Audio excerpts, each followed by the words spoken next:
সূরা আত-তাওবাহ। হে মুসলমানরা, মুশরিকদের সাথে তোমরা যে সন্ধি চুক্তি সম্পাদন করে রেখেছিলে, আল্লাহ তাআলা ও তার রাসূলের পক্ষ থেকে তোমাদের তা থেকে অব্যাহতি রয়েছে। অতএব হে মুশরিকরা, তোমরা আরো 4 মাস পর্যন্ত এ পবিত্র ভূখণ্ডে চলাফেরা করে নাও এবং জেনে রেখো তোমরা কখনো আল্লাহ তাআলার ফয়সালা থেকে পালাতে পারবে না এবং আল্লাহ তাআলা অবশ্যই কাফেরদের অপমানিত করবেন। আজ মহান হজের এদিনে দুনিয়ার মানুষের প্রতি আল্লাহ তাআলা ও তার রাসূলের ঘোষণা এই যে আল্লাহ তাআলা মুশরিকদের সাথে চুক্তির বাধ্যবাধকতা থেকে মুক্ত এবং মুক্ত তার রাসূলও। হে মুশরিকরা, যদি তোমরা এখনো তওবা করো তাহলে তাই হবে তোমাদের জন্য কল্যাণকর, আর যদি তোমরা মুখ ফিরিয়ে নাও তাহলে জেনে রেখো আল্লাহ তাআলার ফয়সালা থেকে তোমরা কখনো পালাতে পারবে না। হে নবী, এরপরও যারা কুফরি করেছে তাদের তুমি এক কঠোর আযাবের সুসংবাদ দাও।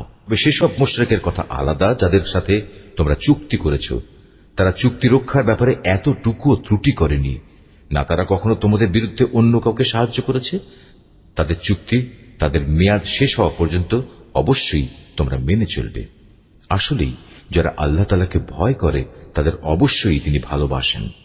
অতঃপর যখন এ নিষিদ্ধ 4 মাস অতিবাহিত হয়ে যাবে, তখন মুশরিকদের যেখানে পাবে সেখানেই তোমরা হত্যা করবে, তাদের বন্দী করবে, তাদের অবরোধ করবে এবং তাদের ধরার জন্য তোমরা প্রতিটি ঘাঁটিতে ওঁত পেতে বসে থাকবে। তবে এর পরেও তারা যদি তওবা করে, দ্বীনের পথে ফিরে আসে এবং নামাজ প্রতিষ্ঠা করে, যাকাত আদায় করে, তাহলে তোমরা তাদের পথ ছেড়ে দাও। অবশ্যই আল্লাহ তাআলা ক্ষমাশীল ও বড় দয়াময়। আর মুশরিকদের মধ্যে থেকে যদি কোনো ব্যক্তি তোমার কাছে আশ্রয় চায়, তবে অবশ্যই তাকে তুমি আশ্রয় দেবে, যাতে করে তোমার আশ্রয় থেকে সে আল্লাহ তাআলার বাণী শুনতে পায়। অতঃপর তাকে তার কোনো নিরাপদ জায়গায় পৌঁছে দেবে। এটা এজন্যই যে এরা আসলেই এমন এক সম্প্রদায়ের লোক যারা কিছুই জানে না। আল্লাহ তাআলা ও তার রাসূলের সাথে মুশরিকদের এ চুক্তি কিভাবে বহাল থাকবে? তবে যাদের সাথে মসজিদুল হারামের পাশে বসে তোমরা চুক্তি সম্পাদন করেছিলে তাদের কথা আলাদা। যতক্ষণ পর্যন্ত তারা নিজেরা এই চুক্তির উপর বহাল থাকবে, ততক্ষণ পর্যন্ত তোমরাও চুক্তির উপর বহাল থেকো। অবশ্যই আল্লাহ তাআলা চুক্তি ও ওয়াদার ব্যাপারে সাবধানী ব্যক্তিদের ভালোবাসেন। কিভাবে তোমরা তাদের বিশ্বাস করবে? এরা যদি কখনো তোমাদের উপর জয়লাভ করে, তাহলে তারা যেমনি আত্মীয়তার বন্ধনে তোয়াক্কা করবে না, তেমনি চুক্তির মর্যাদাও দেবে না। তারা শুধু মুখের কথা দিয়ে তোমাদের খুশি রাখার চেষ্টা করে, কিন্তু তাদের অন্তরগুলো সেসব কথা কিছুতেই মেনে নেয় না। মূলত এদের অধিকাংশ ব্যক্তি হচ্ছে ফাসিক। এরা আল্লাহ তাআলার আয়াতসমূহ সামান্য কিছু বৈষয়িক মূল্যের বিনিময়ে বিক্রি করে দিয়েছে এবং মানুষকে আল্লাহ তাআলার পথ থেকে দূরে রেখেছে। নিশ্চয়ই এটা খুব জঘন্য কাজ যা তারা প্রতিনিয়ত করে যাচ্ছে। কোন ঈমানদার লোকের ব্যাপারে এরা যেমন আত্মীয়তার ধার ধারে না, তেমনি কোন অঙ্গীকারের মর্যাদাও এরা রক্ষা করে না। মূলত এরা হচ্ছে সীমা লঙ্ঘনকারী। এ সত্ত্বেও যদি তারা তওবা করে, নামাজ প্রতিষ্ঠা করে, যাকাত আদায় করে, তাহলে তারা হবে তোমাদেরই দ্বীনী ভাই। আমি সেসব মানুষের কাছে আমার আয়াতসমূহ স্পষ্ট করে বর্ণনা করি যারা সত্য মিথ্যার তারতম্য বুঝতে পারে। তারা যদি তাদের প্রতিশ্রুতি দেওয়ার পরও তাদের সম্পাদিত চুক্তি ভঙ্গ করে এবং ক্রমাগত তোমাদের দ্বীন সম্পর্কে বিদ্রূপ করতে থাকে, তাহলে তোমরা কাফের সর্দারদের বিরুদ্ধে যুদ্ধ ঘোষণা করো, কেননা তাদের জন্য তখন আর কোন চুক্তি বহাল নেই। এর ফলে আশা করা যায় তারা তাদের মন্দ কাজগুলো থেকে বিরত থাকবে। তোমরা কি এমন একটি দলের বিরুদ্ধে যুদ্ধ করবে না যারা বারবার নিজেদের অঙ্গীকার ভঙ্গ করেছে, যারা আল্লাহ তাআলার রাসূলকে স্বদেশ থেকে বের করার সংকল্প করেছে এবং তারাই তো প্রথম তোমাদের উপর হামলা শুরু করেছে? তোমরা কি সত্যি তাদের ভয় করো? অথচ যদি তোমরা মোমেন হও, তাহলে তোমাদের আল্লাহ তাআলাকে সবচেয়ে বেশি ভয় করা উচিত। তোমরা তাদের সাথে লড়াই করো। আল্লাহ তাআলা আসলে তোমাদের হাত দিয়েই ওদের শাস্তি দেবেন এবং তিনি এভাবেই তাদের অপমানিত করবেন। তাদের উপর বিজয় দিয়ে তিনি তোমাদের সাহায্য করবেন এবং এভাবে তিনি মুমিন সম্প্রদায়ের মনকেও প্রশান্ত করে দেবেন। তিনি এর দ্বারা তাদের দিলের ক্ষোভ বিদূরিত করে দেবেন। তিনি যাকে চাইবেন তার প্রতি ক্ষমা পরবশ হবেন। আল্লাহ তাআলা সব কিছুই জানেন এবং তিনি হচ্ছেন সুবিজ্ঞ কুশলী। তোমরা কি একথা মনে করে নিয়েছ তোমাদের এমনি এমনি ছেড়ে দেওয়া হবে? অথচ এখনো আল্লাহ তাআলা ভালো করে পরখ করে নেননি যে তোমাদের মাঝে কারা আল্লাহর পথে জিহাদ করেছে আর কারা আল্লাহ তাআলা তার রাসূল ও মুমিনদের ছাড়া অন্য কাউকে বন্ধু হিসেবে গ্রহণ করেছে। বস্তুত তোমরা যা কিছু করো না কেন আল্লাহ তাআলা সে সম্পর্কে সম্যক অবগত রয়েছেন। মুশরিকরা যখন নিজেরাই নিজেদের কুফরির কথা স্বীকার করছে তখন তারা আল্লাহ তাআলার মসজিদ আবাদ করবে, এটা তো হতেই পারে না। মূলত এরা হচ্ছে সেসব লোক যাদের যাবতীয় কর্মকাণ্ড আগেই বরবাদ হয়ে গেছে এবং চিরকাল তাই এদের দোজখের আগুনেই কাটাতে হবে। আল্লাহ তাআলার ঘর মসজিদ তো আবাদ করবে তারা যারা আল্লাহ তাআলা ও পরকালের উপর ঈমান আনে, নামাজ প্রতিষ্ঠা করে, যাকাত আদায় করে আর আল্লাহ তাআলা ছাড়া কাউকেই তারা ভয় করে না। এদের ব্যাপারেই আশা করা যায় এরা হেদায়েত প্রাপ্ত মানুষের অন্তর্ভুক্ত হবে। তোমরা কি হজের মৌসুমে হাজিদের পানি পান করানো ও কাবা ঘরের খেদমত করাকে সে ব্যক্তির কাজের সমপর্যায়ের মনে করো? যে ব্যক্তি আল্লাহ তাআলার উপর ঈমান এনেছে, পরকালের উপর ঈমান এনেছে এবং আল্লাহ তাআলার রাস্তায় জিহাদ করেছে, এরা কখনো আল্লাহর কাছে সমান মর্যাদার নয়।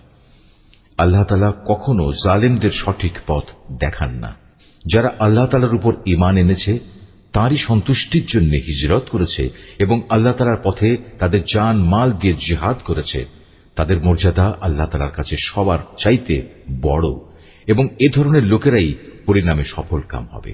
তাদের মালিক তাদের জন্য নিজ তরফ থেকে দয়া, সন্তুষ্টি ও এমন এক সুরম্য জান্নাতের সুসংবাদ দিচ্ছেন যেখানে তাদের জন্য চিরস্থায়ী নিয়ামতের সামগ্রীসমূহ সাজানো রয়েছে। সেখানে তারা হবে চিরস্থায়ী। নিশ্চয়ই আল্লাহ তাআলার কাছে মোমেনদের জন্য মহাপুরস্কার সংরক্ষিত রয়েছে। এই ঈমানদার ব্যক্তিরা, যদি তোমাদের পিতা ও ভাই কখনো ঈমানের উপর কুফরিকেই বেশি ভালোবাসে তাহলে তোমরা এমন লোকদের কখনো বন্ধুরূপে গ্রহণ করো না। তোমাদের মধ্যে যারা এ ধরনের লোকদের নিজেদের বন্ধু হিসেবে গ্রহণ করে তারা হচ্ছে সুস্পষ্ট জালেম। হে নবী, বলো, যদি তোমাদের পিতা, তোমাদের ভাই, তোমাদের পরিবার পরিজন ও তোমাদের অর্জিত ধন সম্পদ এবং ব্যবসা বাণিজ্য যা অচল হয়ে যাবে বলে তোমরা ভয় করো, তোমাদের বাড়িঘর সমূহ যা তোমরা একান্তভাবে কামনা করো, এগুলো যদি তোমরা আল্লাহ তাআলা, তার রাসূল ও তার পথে জিহাদ করার চাইতে বেশি ভালোবাসো তাহলে তোমরা আল্লাহ তাআলার পক্ষ থেকে তার আযাবের ঘোষণা আসা পর্যন্ত অপেক্ষা করো। জেনে রেখো, আল্লাহ তাআলা কখনো ফাসিক সম্প্রদায়কে হেদায়েত করেন না। আল্লাহ তাআলা তো বহু জায়গায় তোমাদের সাহায্য করেছেন। বিশেষ করে হুনাইনের দিনে যে সাহায্য করেছেন তা স্মরণ করো। সেদিন যখন তোমাদের সংখ্যাধিক্য তোমাদের উৎফুল্ল করে দিয়েছিল, অথচ সংখ্যার এই বিপুলতা তোমাদের সেদিন কোনোই কাজে আসেনি। জমিন তার বিশালতা সত্ত্বেও তোমাদের উপর সংকুচিত হয়ে পড়েছিল। অতঃপর তোমরা একসময় ময়দান ছেড়ে পৃষ্ঠ প্রদর্শন করে পালিয়েও গেলে। অতঃপর আল্লাহ তাআলা তার রাসূল ও ময়দানে অটল হয়ে থাকা মোমেনদের উপর তার প্রশান্তি নাজিল করলেন।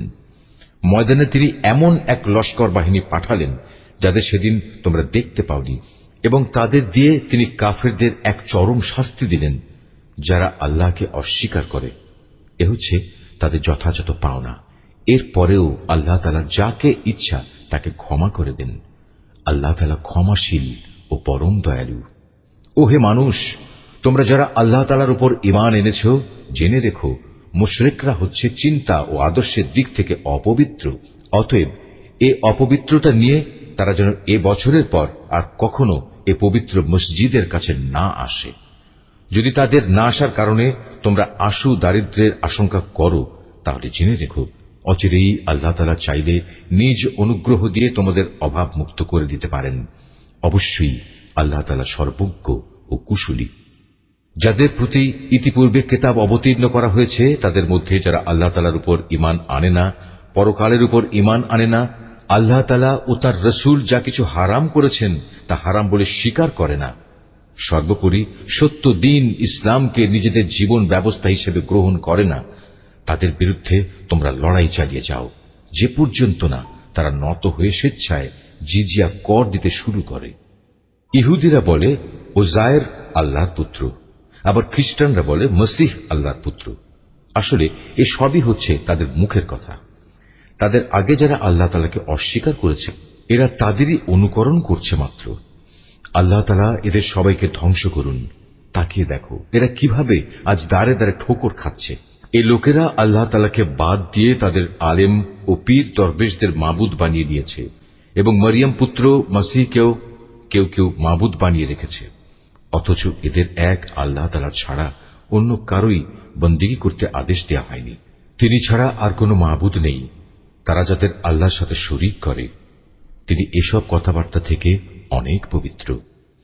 এ মূর্খ লোকেরা তাদের মুখের এক ফুৎকার দিয়ে আল্লাহর দ্বীনের মশাল নিভিয়ে দিতে চায়, কিন্তু আল্লাহ তাআলা তাঁর এ আলোর পূর্ণ বিকাশ ছাড়া অন্য কিছুই চান না, যদিও কাফেরদের কাছে এটা খুবই অপ্রীতিকর। তিনিই মহান আল্লাহ, যিনি তোমাদের কাছে সুস্পষ্ট হেদায়েত ও সঠিক জীবন বিধান সহকারে তার রাসূলকে পাঠিয়েছেন, যেন সে এই জীবন ব্যবস্থাকে দুনিয়ার সব কয়টি বিধানের উপর বিজয়ী করে দিতে পারে। মুশরিকরা এই বিজয়কে যত দুঃসহই মনে করুক না কেন, ঈমানদার লোকেরা, আহলে কিতাবদের বহু পণ্ডিত ও ফকির দরবেশ এমন আছে যারা অন্যায়ভাবে সাধারণ মানুষের সম্পদ ভোগ করে। এরা আল্লাহর বান্দাদের আল্লাহর পথ থেকে ফিরিয়েও রাখে। এদের মাঝে যারাই সোনা রূপা পুঞ্জীভূত করে রাখে এবং কখনো তা আল্লাহর পথে ব্যয় করে না, তুমি তাদের কঠিন পীড়াদায়ক আযাবের সুসংবাদ দাও। এমন একদিন আসবে যেদিন পুঞ্জীভূত সোনা রূপা জাহান্নামের আগুনে উত্তপ্ত করা হবে। অতঃপর তা দিয়ে যারা এগুলো জমা করে রেখেছিল তাদের কপালে, তাদের পার্শ্বে ও তাদের পিঠে চিহ্ন এঁকে দেওয়া হবে এবং তাদের উদ্দেশ্য করে বলা হবে, এ হচ্ছে তোমাদের সে সম্পদ যা তোমরা নিজেদের জন্য জমা করে রেখেছিলে। অতএব যা কিছু সেদিন তোমরা জমা করেছিলে, আজ তার স্বাদ গ্রহণ করো। আসমান সমূহ ও পৃথিবী সৃষ্টির দিন থেকেই আল্লাহ তাআলার বিধানে মাসের সংখ্যা লেখা ছিল 12টি। এই 12টির মধ্যে 4টি হচ্ছে যুদ্ধ বিগ্রহের জন্য নিষিদ্ধ মাস। এটা আল্লাহর প্রণীত নির্ভুল ব্যবস্থা। অতএব তার ভেতরে হানাহানি করে তোমরা নিজেদের উপর জুলুম করো না। তোমরা যখন মুশরিকদের সাথে যুদ্ধ করবে, তখন সবাই একসাথে মিলিত হয়ে তাদের মোকাবেলা করবে, যেমনি ভাবে তারাও একসাথে তোমাদের বিরুদ্ধে লড়াই করছে। জেনে রেখো, যারা আল্লাহ তাআলাকে ভয় করে, আল্লাহ তাআলা অবশ্যই তাদের সাথে রয়েছেন। নিষিদ্ধ মাসকে হীন ও স্বার্থে মুলতবি করা কিংবা তা আগপাচ করা তো কুফরির মাত্রায় বৃদ্ধি করে। এর ফলে কাফেরদের আরো বেশি গুমরাহিতে নিমজ্জিত করে দেয়া হয়। এই লোকেরা এক বছর কোন মাসকে নিজেদের প্রয়োজনে হালাল করে নেয়, আবার পরবর্তী কোন বছরে সে মাসকে তারা হারাম বানিয়ে নেয়, যেন এভাবে আল্লাহ তাআলা যে মাসগুলো হারাম করেছেন তার সংখ্যাও পূরণ হয়ে যায়। আবার আল্লাহ তাআলা যা হারাম করেছেন তাও মাঝে মাঝে হালাল হয়ে যায়। বস্তুত তাদের অন্যায় কাজগুলো এভাবেই তাদের কাছে শোভনীয় করে দেয়া হয়েছে। আর আল্লাহ তাআলা কখনো কাফের সম্প্রদায়কে সঠিক পথের দিশা দেন না। হে মানুষ, তোমরা যারা আল্লাহ তাআলার উপর ঈমান এনেছ, এ কি হলো তোমাদের? যখন তোমাদের আল্লাহ তাআলার পথে কোনো অভিযানে বের হতে বলা হয়, তখন তোমরা জমিন আঁকড়ে ধরো। তোমরা কি আখিরাতের সমৃদ্ধির তুলনায় এ দুনিয়ার জীবন কি বেশি ভালোবাসো? অথচ পরকালের মানদণ্ডে দুনিয়ার জীবনের এ ভোগের উপকরণ নিতান্তই কম। তোমরা যদি কোনো অভিযানে বের না হও, তাহলে এ অবাধ্যতার জন্য তিনি তোমাদের কঠিন শাস্তি দেবেন এবং তোমাদের অন্য এক জাতি দ্বারা বদল করে দেবেন। তোমরা কিন্তু তার কোনোই অনিষ্ট সাধন করতে পারবে না, কারণ তিনি সব কিছুর উপর ক্ষমতাবান। এ মোমেনরা, তোমরা যদি তাকে এ কাজে সাহায্য না করো, তাহলে আল্লাহ তাআলাই তাকে সাহায্য করবেন। আল্লাহ তাআলা তখনও তাকে সাহায্য করেছিলেন যখন কাফেররা তাকে তার ভিটে বাড়ি থেকে বের করে দিয়েছিল, বিশেষ করে যখন সে নবী ছিল মাত্র 2 জনের মধ্যে 1 জন। তাও আবার তারা 2 জন ছিল অন্ধকার এক গুহার মধ্যে। সে নবী যখন তার সাথীকে বলছিল, কোনো দুশ্চিন্তা করো না, আল্লাহ তাআলা আমাদের সাথেই আছেন।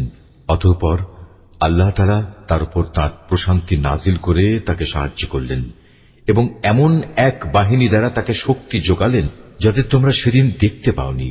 এবং যারা আল্লাহ তাআলাকে অমান্য করেছে, আল্লাহ তাআলা তাদের ধৃষ্টতামূলক বক্তব্য নিচু করে দিলেন এবং আল্লাহ তাআলার কথাই উপরে থাকল। আল্লাহ তাআলা পরাক্রমশালী ও প্রবল প্রজ্ঞাময়। তোমরা অভিযানে বের হয়ে পড়ো, কম রণসম্ভারে হোক কিংবা বেশি হোক, এবং জিহাদ করো আল্লাহ তাআলার পথে নিজেদের জান দিয়ে, মাল দিয়ে। এটাই তোমাদের জন্য উত্তম। কত ভালো হতো যদি তোমরা বুঝতে পারতে। হে নবী, এতে যদি আশু কোনো লাভ থাকত, হতো যদি তাদের এ সফর সহজ সুগম, তাহলে তারা অবশ্যই এ অভিযানে তোমার পেছনে পেছনে যেত, কিন্তু তাদের জন্য এ যাত্রাপথ অনেক দীর্ঘ ও দুর্গম ঠেকেছে। তারা সত্তরই আল্লাহর নামে তোমার কাছে কসম করে বলবে, আমরা যদি সক্ষম হতাম তাহলে অবশ্যই তোমার সাথে অভিযানে বের হতাম। মিথ্যা অজুহাতে তারা নিজেরাই নিজেদের ধ্বংস করছে। আল্লাহ তাআলা জানেন এরা হচ্ছে মিথ্যাবাদী। হে নবী, আল্লাহ তাআলা তোমাকে মাফ করুন। ঈমানের দাবিতে কারা সত্যবাদী আর কারা মিথ্যাবাদী এ বিষয়টা তোমার কাছে স্পষ্ট হওয়ার আগে কেন তুমি তাদের যুদ্ধে যাওয়া থেকে অব্যাহতি দিলে? যারা আল্লাহ তাআলা ও পরকালের উপর ঈমান এনেছে তারা নিজেদের মাল ও জীবন দিয়ে আল্লাহর পথে জিহাদে অবতীর্ণ না হওয়ার জন্য তোমার কাছ থেকে অব্যাহতি চাইতে আসবে না। আল্লাহ তাআলা অবশ্যই সেসব লোককে জানেন যারা তাকে ভয় করে। যুদ্ধে না যাওয়ার জন্য তোমার কাছে অব্যাহতি চাইতে তো আসবে তারা যারা আল্লাহ তাআলা ও পরকালের উপর কোন রকম ঈমান রাখে না। তাদের মন সংশয়যুক্ত আর তারা নিজেরাও সংশয় দ্বিধাগ্রস্ত থাকে। যদি সত্যি এরা তোমার সাথে বের হতে চাইত তাহলে তারা সেজন্য কিছু না কিছু প্রস্তুতি তো নিত, কিন্তু এদের যাত্রা করাটা আল্লাহ তাআলার মনোভূত হয়নি, তাই তিনি তাদের এ থেকে বিরত রাখলেন। তাদের জন্য বলে দেয়া হলো, যারা পেছনে বসে আছে তোমরা তাদের সাথে বসে থাকো। ওরা তোমাদের সাথে বের হলে তোমাদের মাঝে বিভ্রান্তি শুধু বাড়িয়ে দিত এবং তোমাদের সমাজে নানা রকম অশান্তি সৃষ্টির জন্য এদিক সেদিক ছুটাছুটি করত। তাছাড়া তোমাদের মধ্যেও তো তাদের কথা আগ্রহের সাথে শোনার মতো গুপ্তচর কিংবা দুর্বল ঈমানের লোক আছে। আল্লাহ তাআলা এসব জালেমদের অবস্থা সম্পর্কে সম্যক অবগত রয়েছেন। এরা এর আগেও তোমাদের মাঝে বিশৃঙ্খলা সৃষ্টি করতে চেয়েছিল এবং তোমার পরিকল্পনাগুলো পাল্টে দেয়া চক্রান্ত করেছিল। শেষ পর্যন্ত ন্যায় ও ইনসাফ তাদের কাছে এসে হাজির হল এবং আল্লাহ তাআলার ফয়সালাই চূড়ান্তভাবে বিজয়ী হল, যদিও তারা হচ্ছে এ বিজয় অপছন্দকারী। তাদের ভেতর এমন কিছু মানুষও আছে যারা বলে, হে নবী, এই যুদ্ধে যাওয়া থেকে তুমি আমাকে অব্যাহতি দাও এবং আমাকে তুমি কোনো লোভনীয় বস্তুর মুসিবতে ফেলো না। তোমরা জেনে রেখো, এরা তো আগে থেকেই নানা মুসিবতে পড়ে আছে, আর জাহান্নাম তো কাফেরদের চারিদিকে বড় মুসিবতের মতোই ঘিরে রেখেছে। তোমাকে যদি কখনো কোনো কল্যাণ স্পর্শ করে তাহলে এতে তাদের দুঃখ হয়, আবার তোমার কোনো বিপদ ঘটলে তারা বলে, হ্যাঁ, আমরা এটা জানতাম, তাই আমরা আগেই ভিন্ন পথ অবলম্বন করে নিয়েছিলাম। অতঃপর তারা উৎফুল্ল চিত্তে তোমার কাছ থেকে সরে পড়ে। তুমি তাদের বলো, আসলে কল্যাণ অকল্যাণের কিছুই আমাদের উপর নাজিল হবে না, হবে শুধু তাই যা আল্লাহ তাআলা আমাদের জন্য নির্দিষ্ট করে রেখেছেন। তিনি আমাদের একমাত্র আশ্রয়। আর যারা মুমিন তাদের তো ভালো মন্দ সব ব্যাপারে শুধু আল্লাহ তাআলার উপরই ভরসা করা উচিত। আমাদের ব্যাপারে তোমরা কি বিজয় ও শাহাদাত এ দুটো কল্যাণের যে কোনো একটির অপেক্ষা করছো? কিন্তু তোমাদের জন্য আমরা যা কিছুর প্রতীক্ষা করছি তা হচ্ছে আল্লাহ তাআলা নিজে থেকে তোমাদের আযাব দেবেন কিংবা আমাদের হাত দিয়ে তোমাদের তিনি শাস্তি পৌঁছবেন। অতএব তোমরা অপেক্ষা করো, আমরাও তোমার সাথে অপেক্ষা করছি। হে নবী, তুমি বলো, ধন সম্পদ আগ্রহ সহকারে খরচ করো কিংবা অনিচ্ছায় খরচ করো, কোনো অবস্থায় তোমাদের কাছ থেকে তা কবুল করা হবে না, কেননা তোমরা হচ্ছ একটি নাফরমান জাত। তাদের এ অর্থ সম্পদ কবুল না হওয়াকে এছাড়া আর কোনো কিছুই বাধা দেয়নি যে তারা স্বয়ং সৃষ্টিকর্তা আল্লাহ তাআলাকে ও তার পাঠানো রাসূলকে অমান্য করেছে। তারা নামাজের জন্য আসে ঠিকই, কিন্তু তারা থাকে একান্ত অলস, আর আল্লাহ তাআলার পথে অর্থ ব্যয় করে বটে, তবে তা করে একান্ত অনিচ্ছার সাথে। সুতরাং হে নবী, ওদের মাল সম্পদ ও সন্তান সন্ততি যেন তোমাকে কখনো আশ্চর্যান্বিত না করে। আল্লাহ তাআলা মূলত এ সব কিছু দিয়ে তাদের এ দুনিয়ার জীবনে এক ধরনের আযাবই ফেলে রাখতে চান, আর যখন তাদের দেহ থেকে জান বের হয়ে যাবে তখন তারা কাফের অবস্থায় থাকবে। এরা আল্লাহ তাআলার নামে কসম করে বলে এরা তোমাদের দলের লোক, অথচ আল্লাহ তাআলা নিজেই বলেছেন এরা কখনোই তোমাদের লোক নয়। এরা হচ্ছে মূলত একটি ভীত সন্ত্রস্ত জাতি, এত ভীত যে তারা যদি এতটুকু আশ্রয়স্থল কোথাও পেয়ে যায় কিংবা পায়, যদি মাথা লুকোবার মতো কোনো গিরিগুহা অথবা জমিনের ভেতর ঢুকে পালাবার কোনো জায়গা, তাহলে অবশ্যই তারা তোমাদের ভয়ে এসব জায়গার দিকে দ্রুত পালিয়ে হলেও বাঁচার চেষ্টা করত। এদের মাঝে এমনও লোক আছে যারা বিশেষ অনুদানের ভাগ বন্টনের ব্যাপারেও তোমার উপর দোষারোপ করে, কিন্তু সে অংশ যদি তাদের দেয়া হয় তাহলে তারা খুবই সন্তুষ্ট হয়। আবার তাদের যদি তা দেয়া না হয় তাহলে তারা বিক্ষুব্ধ হয়ে ওঠে। যদি তারা এর উপর সন্তুষ্ট হতো যা আল্লাহ তাআলা ও তার রসুল তাদের দিয়েছেন তাহলে তা কতই না ভালো হতো। সে অবস্থায় তারা বলতো, আল্লাহ তাআলাই আমাদের জন্য যথেষ্ট। অচিরেই আল্লাহ তাআলা তার অনন্ত ভাণ্ডার থেকে আমাদের অনেক দেবেন এবং তার রসুলও আমাদের অনেক দান করবেন। আমরা তো আল্লাহ সন্তুষ্টির দিকেই তাকিয়ে আছি।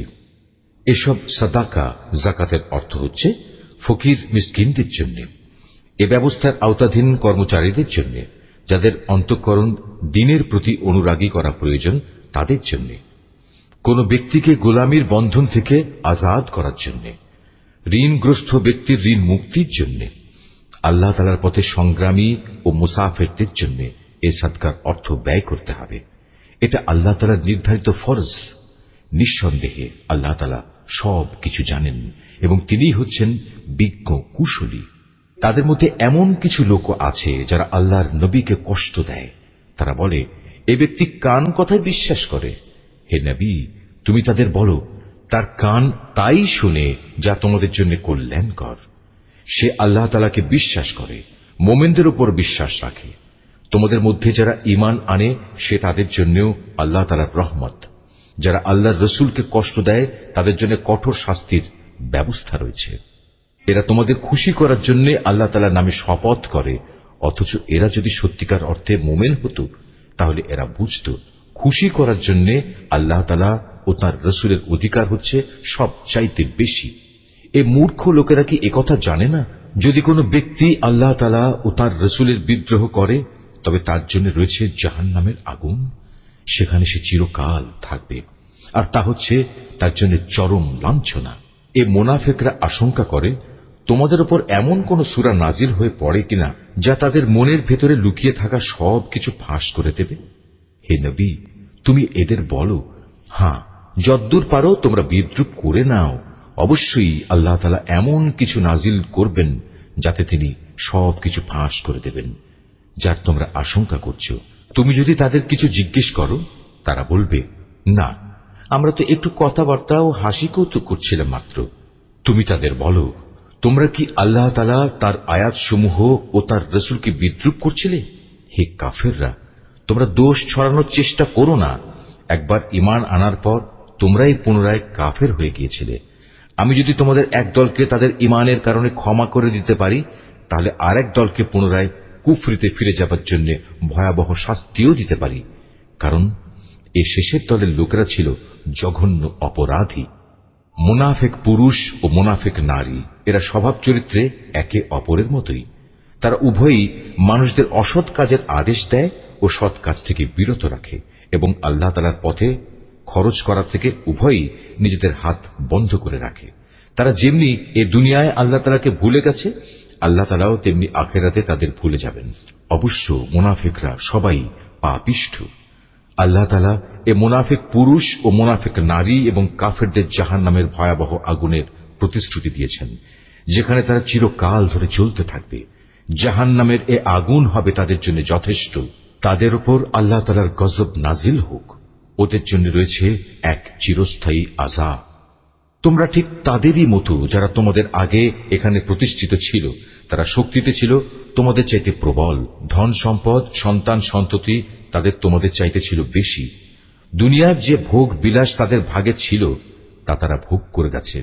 অতঃপর তোমাদের ভাগে যা আছে তোমরাও তা ভোগ করে একদিন চলে যাবে।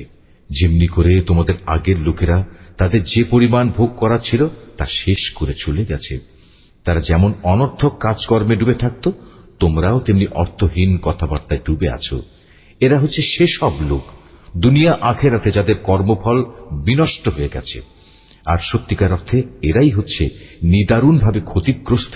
এদের কাছে কি আগের লোকদের খবর পৌঁছেনি?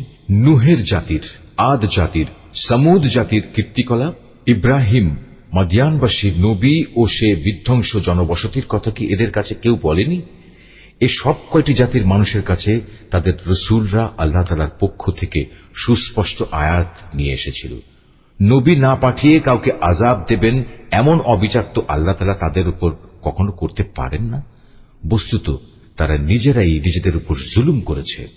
অপরদিকে মোমেন পুরুষ ও মোমেন নারীরা হচ্ছে একে অপরের বন্ধু। এরা অন্য মানুষকে ন্যায় কাজের আদেশ দেয়, অন্যায় কাজ থেকে বিরত রাখে। তারা নামাজ প্রতিষ্ঠা করে, যাকাত আদায় করে, জীবনের সব কাজে আল্লাহ তাআলা ও তার রসুলের বিধানের অনুসরণ করে।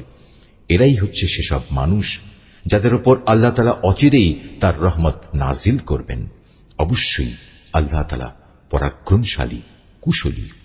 এ ধরনের মোমেন পুরুষ ও মোমেন নারীদের আল্লাহ তাআলা এমন এক সুরম্য জান্নাতের প্রতিশ্রুতি দিচ্ছেন, যার তলদেশ দিয়ে ঝর্ণাধারা প্রবাহমান থাকবে, যেখানে তারা চিরদিন অবস্থান করবে। চিরস্থায়ী জান্নাতে তাদের জন্য সুন্দর সুন্দর বাসস্থানের ব্যবস্থা থাকবে। সেদিনের সবচেয়ে বড় নিয়ামত হবে বান্দার প্রতি আল্লাহ তাআলার সন্তোষ। এটাই হবে সেদিনের সবচেয়ে বড় সাফল্য। এ নবী, কাফের ও মুনাফিকদের বিরুদ্ধে জিহাদে অবতীর্ণ হও, ওদের প্রতি কঠোরতা অবলম্বন করো, কেননা এদের চূড়ান্ত আবাসস্থল হবে জাহান্নাম। এটি বড়ই নিকৃষ্ট স্থান। এরা আল্লাহর নামে কসম করে বলে কুফরি শব্দ এরা বলেনি, আসলে এরা কুফরি শব্দ বলেছে এবং তাদের ইসলাম গ্রহণের পরে তারা তা অস্বীকার করেছে। এরা এমন এক কাজের সংকল্প করেছিল যা তারা করতে পারেনি।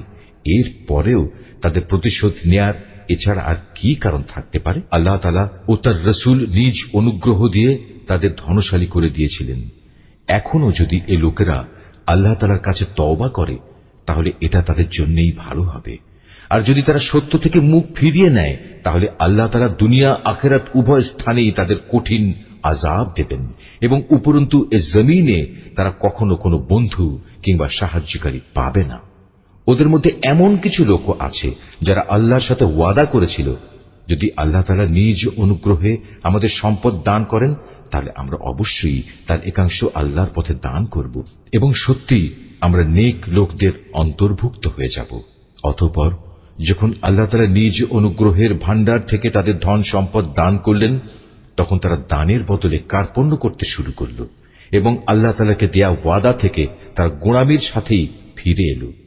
অতঃপর আল্লাহ তাআলা তাদের অন্তরে মুনাফিকি বদ্ধমূল করে দিলেন সেদিন পর্যন্ত যেদিন তারা আল্লাহ তাআলার সাথে সাক্ষাৎ করবে। এটা এ কারণে এরা আল্লাহ তাআলার কাছে যে ওয়াদা করেছিল তা ভঙ্গ করেছে। আসলেই এরা ছিল ভয়ানক মিথ্যাবাদী। এই লোকেরা কি একথা জানত না? তাদের সব গোপন কথা ও সব সলা পরামর্শ সম্পর্কে আল্লাহ তাআলা জানেন এবং যা কিছু অদৃশ্য অদেখা আল্লাহ তাআলা সে সম্পর্কেও বিশেষভাবে অবহিত। আল্লাহ তাআলা তাদের ব্যাপারেও সম্যক অবগত আছেন, যারা সেসব ইমানদার ব্যক্তিদের দোষারোপ করে, যারা আন্তরিক নিষ্ঠা ও আগ্রহের সাথে আল্লাহ তাআলার পথে দান করে এবং যারা দান করার মতো নিজেদের পরিশ্রম লব্ধ সামান্য কিছু সম্পদ ছাড়া কিছুই পায় না। এ সব মুমিনের সাথে মুনাফিকদের এ দলের লোকেরা হাসি ঠাট্টা করে। এই বিদ্রূপকারীদের স্বয়ং আল্লাহ তাআলাও বিদ্রূপ করতে থাকেন। পরকালে তাদের জন্য রয়েছে কঠিন আযাব। নবী, এমন লোকদের জন্য তুমি আল্লাহ তাআলার কাছে ক্ষমা প্রার্থনা করো আর না করো, দুটোই সমান। তুমি যদি 70 বারও তাদের জন্য আল্লাহর কাছে মাপ চাও, আল্লাহ তাআলা কখনো তাদের মাফ করবেন না, কেননা এরা জেনে বুঝে আল্লাহ তাআলা ও তার রাসূলকে অস্বীকার করেছে। আসলে আল্লাহ তাআলা কখনো নাফরমান লোকদের হেদায়েত করেন না।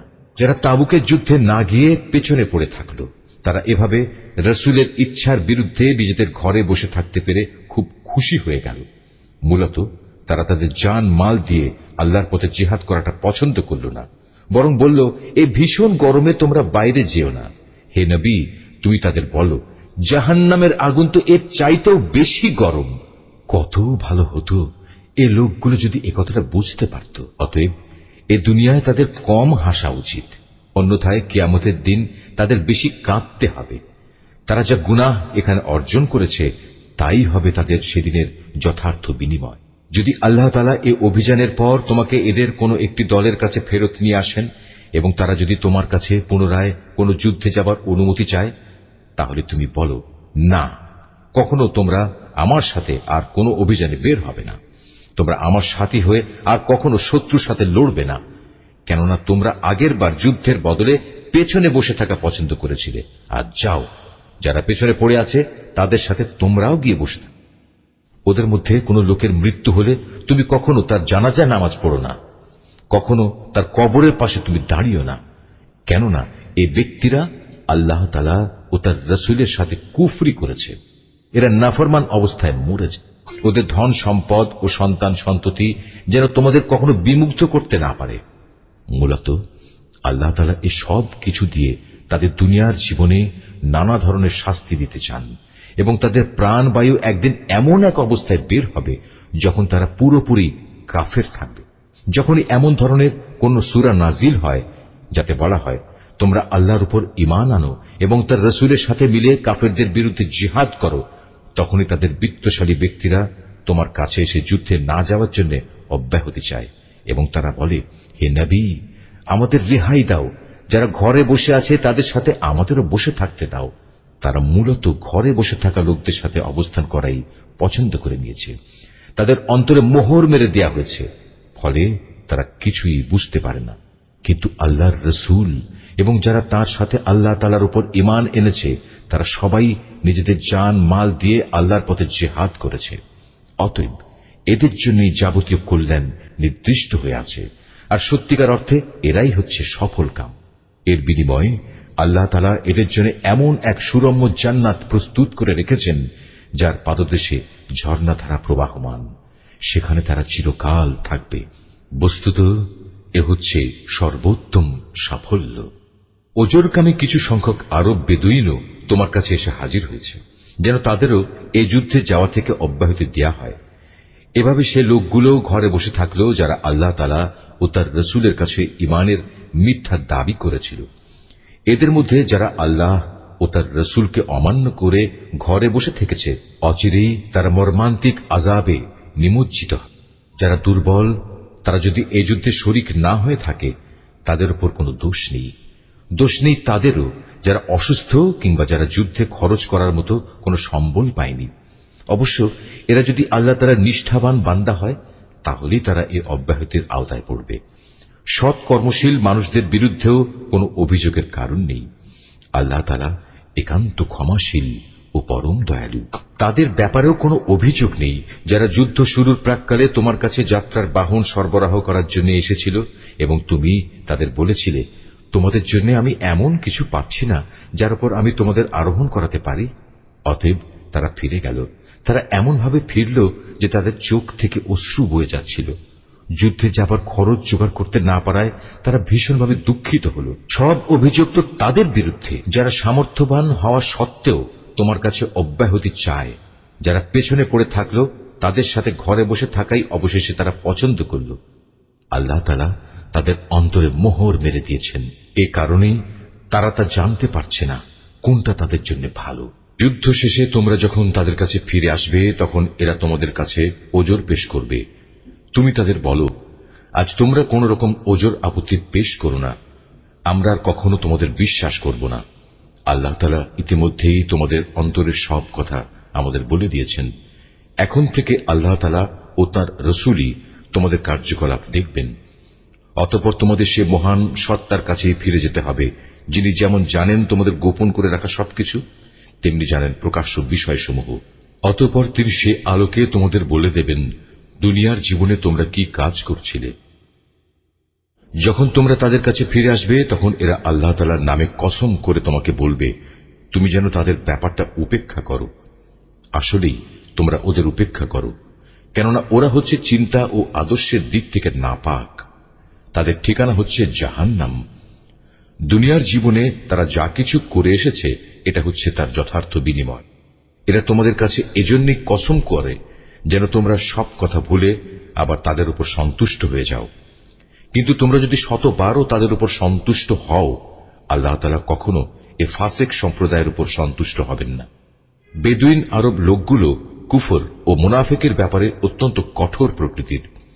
আল্লাহ তাআলা তার রাসূলের উপর স্বীয় দ্বীনের সীমারেখার যে বিধানসমূহ নাজিল করেছেন সে জ্ঞান লাভ না করার ক্ষমতাই মনে হয় এদের মধ্যে প্রবল। মূলত আল্লাহ তাআলাই হচ্ছেন সুবিজ্ঞ কুশলী।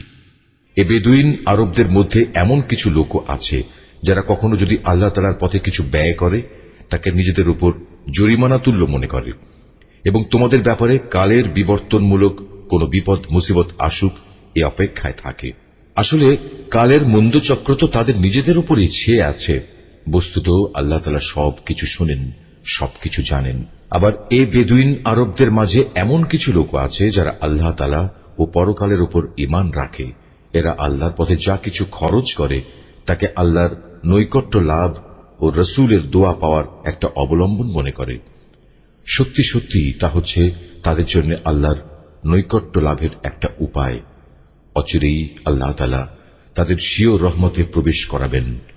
অবশ্যই আল্লাহ তাআলা ক্ষমাশীল ও পরম দয়ালু। মুহাজির ও আনসারদের মাঝে যারা প্রথম দিকে ঈমান এনেছে এবং পরে যারা একান্ত নিষ্ঠার সাথে তাদের অনুসরণ করেছে, আল্লাহ তাআলা এদের উপর সন্তুষ্ট হয়েছেন এবং এরাও আল্লাহ তাআলার উপর সন্তুষ্ট হয়েছে। আল্লাহ তাআলা তাদের জন্য এমন এক সুরম্য জান্নাত তৈরি করে রেখেছেন যার তলদেশ দিয়ে ঝর্ণাধারা প্রবাহিত। সেখানে তারা চিরকাল থাকবে, আর তাই হবে সর্বোত্তম সাফল্য। বেদুইন আরবদের যারা তোমার আশেপাশে বাস করে তাদের মধ্যে কিছু কিছু মুনাফিক আছে, আবার কিছু মুনাফিক মদিনাবাসীদের মধ্যেও আছে।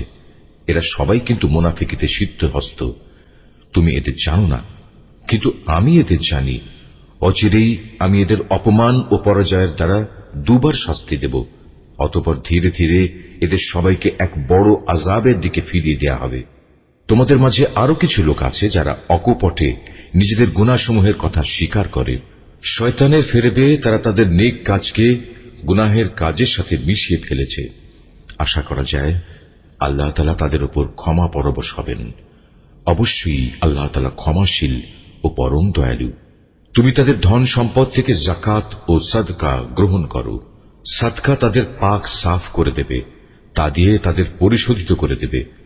তুমি তাদের জন্য দোয়া করবে, কেননা তোমার দোয়া তাদের জন্য হবে পরম সান্ত্বনা। আল্লাহ তাআলা সব কিছু শোনেন এবং সবকিছু জানেন। তারা কি এ কথাটা জানে না আল্লাহ তাআলা তার বান্দাদের তওবা কবুল করেন এবং তিনি যাকাত ও সাদকা গ্রহণ করেন? নিশ্চয়ই আল্লাহ তাআলা হচ্ছেন তওবা গ্রহণকারী ও পরম দয়ালু। এ নবী, এদের তুমি বলো তোমরা ভালো কাজ করো।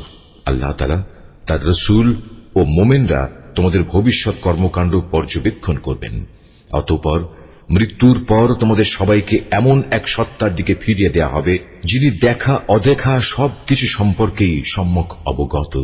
সেদিন তিনি তোমাদের বলে দেবেন তোমরা দুনিয়ার জীবনে কোন ধরনের কাজ করছিলে।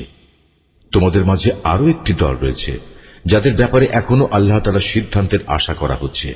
আল্লাহ তাআলা তাদের হয় শাস্তি দেবেন, না হয় তিনি তাদের তওবা কবুল করবেন। বস্তুত আল্লাহ তাআলা হচ্ছেন সুবিজ্ঞ, কুশলী। মুনাফিকদের মধ্যে এমন লোক আছে যারা তোমাদের ক্ষতি সাধন করার জন্য মসজিদে জেরার বানিয়েছে। এর একমাত্র উদ্দেশ্য হচ্ছে আল্লাহ তাআলার বিরোধিতা করা, মুসলমানদের মধ্যে অনৈক্য সৃষ্টি করা। সর্বোপরি আগে যেসব লোক আল্লাহ তাআলা ও তার নবীর বিরুদ্ধে যুদ্ধ করেছে তাদের জন্য গোপন ঘাঁটি সরবরাহ করা। এরা তোমাদের কাছে শক্ত কসম খেয়ে বলবে, আমরা সৎ উদ্দেশ্য ছাড়া অন্য কোনো কারণেই এটা করিনি। আল্লাহ তাআলা নিজে সাক্ষ্য দিচ্ছেন এরা হচ্ছে মিথ্যাবাদী। তুমি ইবাদতের উদ্দেশ্যে কখনো সেখানে দাঁড়াবে না। তোমার তো দাঁড়ানো উচিত সেখানে যে মসজিদ প্রথম দিন থেকেই আল্লাহর ভয়ের উপর প্রতিষ্ঠিত হয়েছে। সেখানে এমন কিছু মানুষ আছে যারা ঈমান ও আমলের ক্ষেত্রে নিজেরা সব সময় পাক পবিত্র হওয়া পছন্দ করে, আর আল্লাহ তাআলাও এই পাক সাফ লোকদেরই ভালোবাসেন। যে ব্যক্তি তার ঘরের ভিত্তি স্থাপন করেছে আল্লাহর ভয় ও আল্লাহর সন্তুষ্টির উপর, সে ব্যক্তি উত্তম, না যে ব্যক্তি তার ঘরের ভিত্তি দাঁড় করিয়েছে পতন উন্মুখ একটি গর্তের কিনারায় এবং যা তাকে সহ অচিরেই জাহান্নামের অতল আগুনের খাদে গিয়ে পড়বে। আল্লাহ তাআলা কখনো জালেম সম্প্রদায়কে হেদায়েত দেন না। ওরা যা বানিয়েছে তা হামেশাই তাদের অন্তরে একটি সন্দেহের বীজ হয়ে আটকে থাকবে, যে পর্যন্ত না ওদের অন্তরসমূহ ছিন্ন বিচ্ছিন্ন হয়ে যাবে, ততদিন পর্যন্ত তা অব্যাহত থাকবে। আল্লাহ তাআলা সর্বজ্ঞ ও প্রবল প্রজ্ঞাময়। অবশ্যই আল্লাহ তাআলা মুমিনদের কাছ থেকে জান্নাতের বিনিময়ে তাদের জান ও তাদের মাল খরিদ করে নিয়েছেন। এরা আল্লাহর পথে জিহাদ করে, অতঃপর এ জিহাদে কখনো কাফেরদের তারা হত্যা করে, কখনো আবার শত্রুর হাতে তারা নিজেরা নিহত হয়। মুমিনদের সাথে এ খাঁটি ওয়াদা এর আগে তাওরাত এবং ইনজিলও করা হয়েছিল, আর এখন তা এ কোরআনে করা হচ্ছে। এই ওয়াদা পালন করা আল্লাহ তাআলার নিজস্ব দায়িত্ব, আর আল্লাহর চাইতে কে বেশি ওয়াদা পূরণ করতে পারে? অতএব হে মুমিনরা, তোমরা তার সাথে যে কেনাবেচার কাজটি সম্পন্ন করলে তাতে আনন্দ প্রকাশ করো, এবং এটি হচ্ছে এক মহা সাফল্য। যারা আল্লাহর দরবারে তওবা করে, নিষ্ঠার সাথে তার ইবাদত করে, তার প্রশংসা করে, তার জন্য রোজা রাখে, তার জন্য রুকু সাজদা করে, যারা অন্যদের ভালো কাজের আদেশ দেয় এবং মন্দ কাজ থেকে বিরত রাখে, সর্বোপরি যারা জীবনের সকল পর্যায়ে আল্লাহ তাআলার নির্ধারিত হালাল হারামের সীমা রক্ষা করে চলে, হে নবী, তুমি এ ধরনের সব মুমিনদের জান্নাতের সুসংবাদ দাও।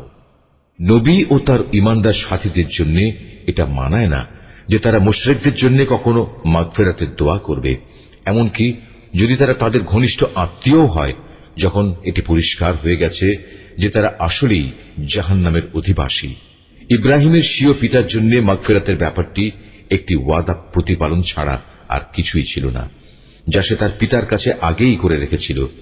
এই ব্যতিক্রমটা ছিল শুধু তার একার জন্যই, কিন্তু যখন একথা তার সামনে পরিষ্কার হয়ে গেল যে সে অবশ্যই আল্লাহর দুশমন, তখন সে তার সাথে সম্পর্ক ছিন্ন করে ফেলল। অবশ্যই ইব্রাহিম ছিল একজন কোমল হৃদয় ও সহানুভূতিশীল মানুষ।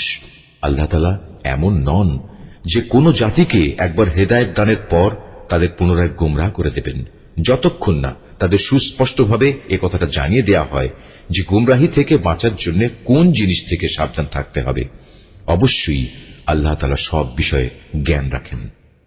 আকাশমণ্ডলী ও পৃথিবীর সার্বভৌম ক্ষমতা একমাত্র আল্লাহ তাআলার হাতেই। তিনিই জীবন দেন, তিনিই মৃত্যু ঘটান। আল্লাহ তাআলা ছাড়া তোমাদের কোনো অভিভাবক নেই, নেই কোনো সাহায্যকারীও। অবশ্যই আল্লাহ তাআলা তার নবীর উপর অনুগ্রহ করেছেন মুহাজিরদের উপর, আনসারদের উপর, যারা একান্ত কঠিন সময়ে তার অনুগমন করেছিল, তাদের সবার উপর। এমনকি যখন তাদের একটি ছোট্ট দলের চিন্তা একটু বাঁকা পথে ঝুঁকে পড়ার উপক্রম হয়ে পড়েছিল, অতঃপর আল্লাহ তাআলা এদের সবার উপর দয়া করলেন। নিশ্চয়ই তিনি ছিলেন তাদের প্রতি দয়ালু ও অনুগ্রহশীল। সে তিন ব্যক্তির ওপরও আল্লাহ তাআলা দয়া করলেন, যাদের ব্যাপারে সিদ্ধান্ত মুলতবি করে রাখা হয়েছিল। তাদের অবস্থা এমন এক পর্যায়ে এসে পৌঁছল যে জমিন তার বিশালতা সত্ত্বেও তাদের উপর সংকুচিত হয়ে গেল। এমনকি তাদের নিজেদের জীবন নিজেদের কাছে দুর্বিষহ হয়ে পড়ল। তারা একথা উপলব্ধি করতে সক্ষম হল যে আসলেই আল্লাহ তাআলা ছাড়া তাদের আর কোনো জায়গা নেই যেখানে কোনো আশ্রয় পাওয়া যাবে। অতঃপর আল্লাহ তাআলা তাদের উপর অনুগ্রহ করলেন যেন তারা তওবা করে পুনরায় তার কাছে ফিরে আসতে পারে। অবশ্যই আল্লাহ তাআলা ক্ষমাশীল ও পরম দয়ালু। হে ঈমানদার ব্যক্তিরা, তোমরা আল্লাহ তাআলাকে ভয় করো এবং হামেশা সত্যবাদীদের সাথে থাকো। মদিনার মূল অধিবাসী ও তাদের আশেপাশের বেদুইন আরবদের জন্য এটা সঙ্গত ছিল না যে তারা রাসূলের সহগামী না হয়ে পেছনে থেকে যাবে এবং তার জীবন থেকে নিজেদের জীবনকে বেশি প্রিয় মনে করবে। আসলে এটা এজন্যে আল্লাহ তাআলার পথে তারা যে তৃষ্ণা, ক্লান্তি ও ক্ষুধায় কষ্ট পাবে তা তাদের নেক আমলের মধ্যেই শামিল হবে। তাছাড়া এমন কোন স্থানে তারা যাবে যেখানে যাওয়ায় কাফেরদের তাদের উপর ক্রোধ আসবে এবং শত্রুদের কাছ থেকেও মোকাবেলার সময় তারা কিছু সম্পদ লাভ করবে। মূলত এর প্রতিটি কাজের বদলে তাদের জন্য নেক আমল লেখা হবে।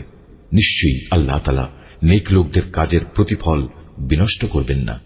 এভাবেই তারা আল্লাহর পথে যা খরচ করে তা পরিমাণে কম হোক কিংবা বেশি, তা বিনষ্ট হয় না। এবং যদি তারা আল্লাহর উদ্দেশ্যে কোনো প্রান্তর অতিক্রম করে চলে, তাও তাদের জন্য লিপিবদ্ধ হবে, যাতে করে তারা দুনিয়ায় যা কিছু করে এসেছে আখিরাতে আল্লাহ তাআলা তার চাইতে উত্তম পুরস্কার তাদের দিতে পারেন। মুমিনদের কখনো কোনো অভিযানে সবার একত্রে বের হওয়া ঠিক নয়।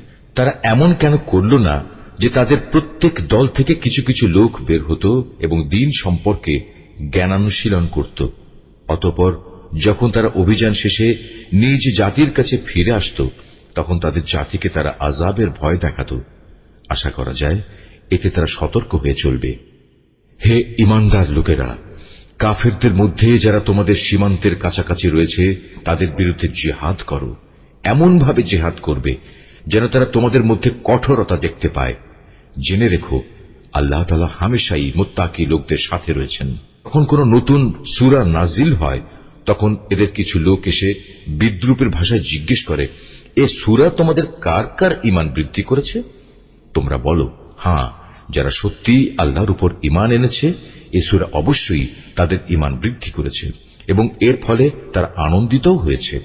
আর যাদের অন্তরে ব্যাধি রয়েছে এ সূরা তাদের মধ্যে আগের জমে থাকা নাপাকির সাথে আরো কিছু নতুন নাপাকি যুক্ত করে তা বাড়িয়ে দিয়েছে এবং তারা এ নাপাক ও কাফের অবস্থায় মারা যাবে। তারা কি দেখতে পায় না প্রতি বছর তাদের কিভাবে বিভিন্ন পরীক্ষায় ফেলে একবার কিংবা দুবার বিপর্যস্ত করা হচ্ছে? এর পরেও তারা তওবা করে না এবং বিপর্যয় থেকে তারা কোনো শিক্ষাও গ্রহণ করে না। আর যখনই কোনো নতুন সূরা নাজিল হয় তখন তারা পরস্পর চোখ চাওয়াচাওয়ি করে এবং ইশারায় একে অপরকে জিজ্ঞাসা করে, কেউ কি তোমাদের দেখতে পাচ্ছে? অতঃপর তারা হেদায়েত থেকে ফিরে যায়। আর আল্লাহ তাআলা তাদের অন্তরকে এভাবেই সত্য থেকে ফিরিয়ে দিয়েছেন, কেননা এরা হচ্ছে এমন সম্প্রদায়ের লোক যারা কিছু অনুধাবন করে না। এ মানুষ, তোমাদের কাছে তোমাদেরই মধ্যে থেকে এক রসূল এসেছে, তোমাদের কোন রকম কষ্ট ভোগ তার কাছে দুঃসহ, সে তোমাদের একান্ত কল্যাণকামী। ঈমানদারদের প্রতি সে হচ্ছে স্নেহপরায়ণ ও পরম দয়ালু। এর পরেও যদি এরা এমন কল্যাণকামী একজন রসূলের কাছ থেকে মুখ ফিরিয়ে নেয় তাহলে তুমি তাদের খোলাখুলি বলে দাও, আল্লাহ তাআলাই আমার জন্য যথেষ্ট, তিনি ছাড়া আর কোনো মাবুদ নেই। সমস্যায় সংকটে আমি তাঁর উপরে ভরসা করি এবং তিনিই হচ্ছেন মহান আরশের একচ্ছত্র অধিপতি।